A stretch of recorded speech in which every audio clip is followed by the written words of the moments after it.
প্যানেলের ভিপি হিসেবে দাঁড়াচ্ছেন আমাদের ঢাকা বিশ্ববিদ্যালয়ের আহ্বায়ক 9 দফার ঘোষক, যার দীর্ঘদিনের ছাত্রদের স্ট্রাগল, যিনি এখানে যখন অনেকে নৌকা নৌকা স্লোগান দিচ্ছিল তখন তিনি হাসিনার জেলে ছিলেন।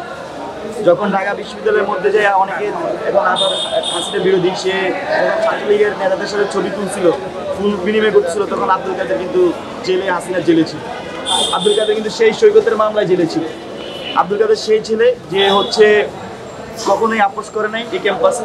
সে জুলাইয়ে সবচেয়ে কুশল মোমেন্টে ছিল দফা ঘোষণা করে, এবং জুলাই পরবর্তী সময়ে ঢাকা বিশ্ববিদ্যালয়ের ছাত্রনেতা হিসেবে সবচেয়ে বেশি শিক্ষার্থীদের নিয়ে তার চিন্তাভাবনা করে এবং প্রশাসনের সাথে বসে কার্যকর করার চেষ্টা করে ক্যাম্পাস কাজগুলো, সেটা হচ্ছে আব্দুল কাদের। তো আব্দুল কাদেরকে আমাদের পক্ষ থেকে আমরা ভিপি হিসেবে চিন্তা করছি, এবং তার নামটি আমি আজকে আপনাদের সামনে ঘোষণা করছি। এবং আমরা আশাবাদী ঢাকা বিশ্ববিদ্যালয়ের শিক্ষার্থীরা আপসহীন নেতা আব্দুল কাদেরকে তাদের নেতা হিসেবে বিবেচনা করবেন। জিএসকে হচ্ছেন আপনাদের প্যানেলে।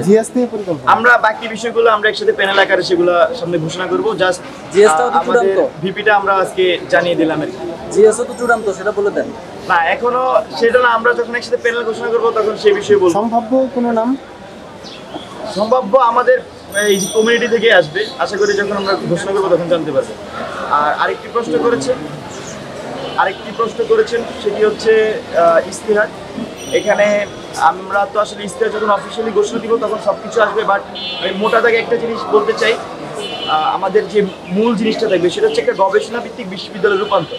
এখন ধরেন ঢাকা বিশ্ববিদ্যালয়ে যদি একটা গবেষণা ভিত্তিক বিশ্ববিদ্যালয় রূপান্তর করতে চাই, তাহলে কী ধরনের আবাসন ব্যবস্থা দরকার, আমার কী ধরনের একাডেমিয়ার ব্যবস্থা দরকার, কী ধরনের রিসোর্স ইনভেস্টমেন্ট এখানে দরকার, কী ধরনের সার্কামস্টেন্সিয়াল এনভায়রনমেন্ট দরকার, এবং কী ধরনের ফুড ম্যানেজমেন্ট দরকার, কত ক্যালোরির ফুড দরকার, কত এখানকার যানবাহন চলাচল কতটুকু নিয়ন্ত্রণের দরকার। কারণ আমার এখানে হর্নে শিক্ষার্থী পড়াশোনার সমস্যা হইতেছে, এখানকার বহিরাগত যারা অনেক বেশি আসে আমাদের মাঝে মাঝে, এটা নিয়ন্ত্রণ কতটুকু হবে, এই সব কিছু মিলিয়ে একটা প্যানেল হবে। শুধুমাত্র এটা না, 21শ শতাব্দীতে একটা গবেষণা ভিত্তিক বিশ্ববিদ্যালয় হওয়ার পরে সে জাতিকে কিভাবে সার্ভ করবে তারও রূপরেখার অনেকাংশ আমরা সেখানে উল্লেখ করব।